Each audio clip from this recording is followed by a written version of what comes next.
Hello, folks. Hello, family. How are you doing? Welcome to our conversations. My name is George, and welcome to this episode. Yesterday, we talked about success. Uh-huh. And we said success is habits, right? Is anchored in habits. And so today we're talking about success is anchored in habits, part two, like I said yesterday. And so what we said was, success is formed, is achieved by following certain habits that move you forward. And these habits you create over time. As we've said, habitual behavior is 96 to 97% of what we do. It's habitual behavior. And so when you ingrain these habits into you, now you become successful. Now, we also said that successful people achieve because they do certain habits. They do things that other people don't like to do. But what I also said was that they also don't like to do these things. But the reason they do them is because they have their eyes on the result. They understand that they can accomplish many things by doing what everybody else doesn't want to do. And that's a key point, because it's not so much that there's a group of people who like to do the stuff that nobody else wants to do. They don't like, but they weigh the options, right? They look at the results and say, okay, I will do these things because I want success. And that's what I'm trying to get across to people. To say, to succeed, you are going to have to do certain things that you don't like, that you don't want. But if your eyes are on success, then it's a no-brainer. There's no debate. You will do those things. But if you focus on the method to say, do I like this method? Do I want this method? And take your eyes off the result, then you are likely to want to push on. But what must motivate you is the result. Okay, so if you do not form good habits, then unconsciously you're forming bad habits. And I want to repeat that. If you do not consciously form good habits, then unconsciously you're forming bad habits. So today I will use an example. So I'll use the example of service providers, like coaches like us, marketers, consultants, those people who offer a service. Say you are in that profession, you offer that service. There are 4 things that are recommended that you do. And these habits are the calling habits, the contacting habits, the persuading habits, and the working habits. So let's start with the contacting habits. So as a marketer or coach or salespeople, you must contact people to show them what you have. But if you do not contact those who need what you have, but not necessarily want it, and you restrict yourself to people who simply want what you have, then you're not building a broad base. You must call on those who need what you have, but don't necessarily want it. And in fact, you will find that a lot of people need, say, personal development with whatever profession you're in, whether you're an engineer, a doctor, a lawyer, uh, whatever you are. You need to obviously upgrade yourself. You need to improve yourself. But the majority of people don't want to do that. They don't rush out to say, oh, okay, now I must improve myself to get better. No, they don't want to do it. They would rather go out there and have fun and do all sorts of things. But they don't really want. But you know, as the provider, that they need it. And so one of the habits that you must form is to contact them and patiently go through why they should take what it is that you're offering. So that's number one. That's the number one habit. Number two is calling. You must call on people who can do what you want, but are unwilling to listen.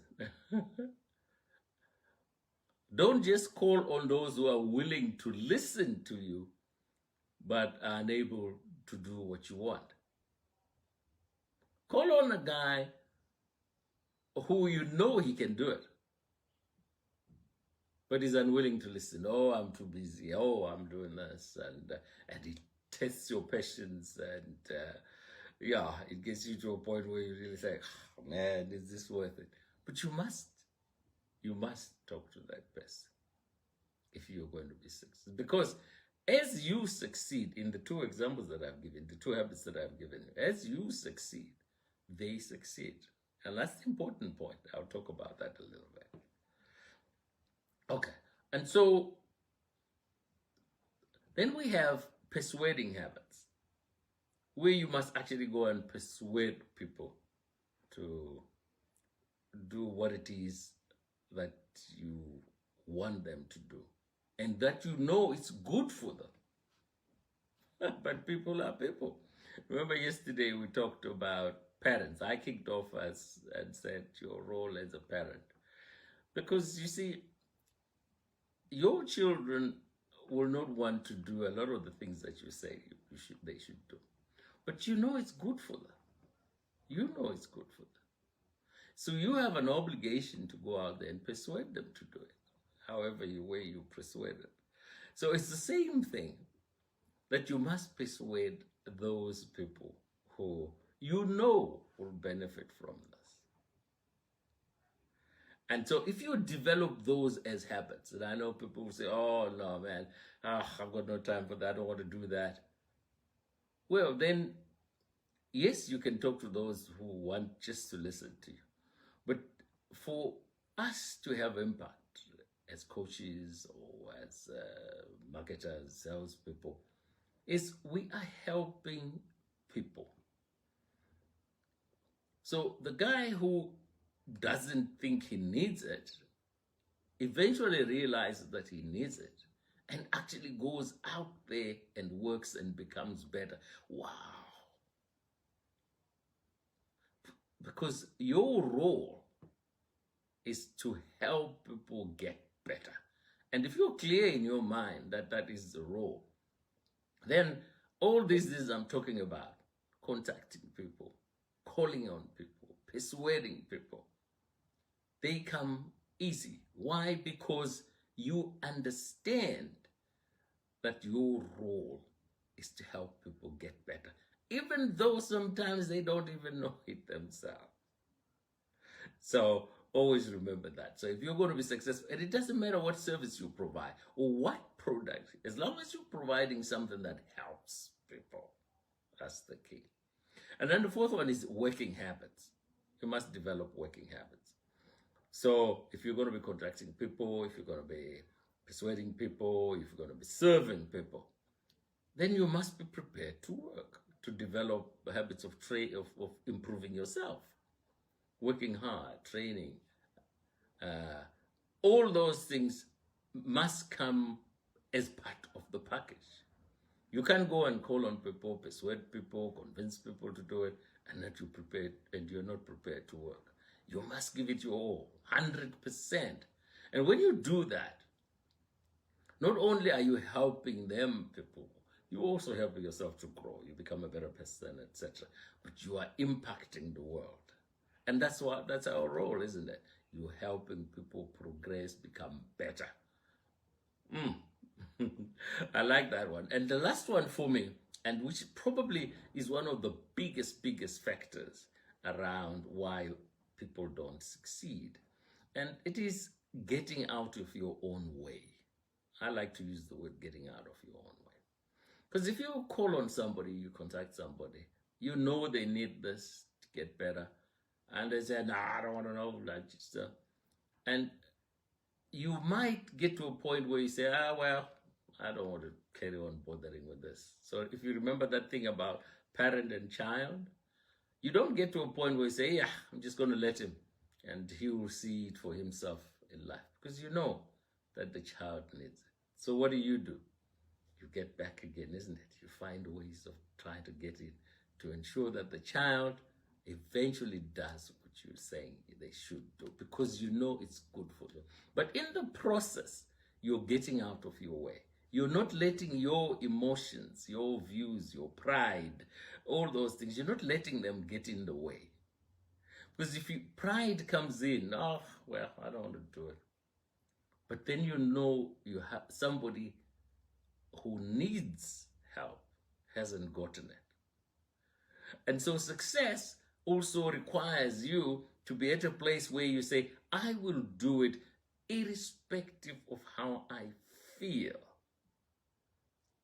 I know it's the right thing to do, and it will benefit people. Never mind how I feel. So learning to get out of your way is an absolutely critical factor for success.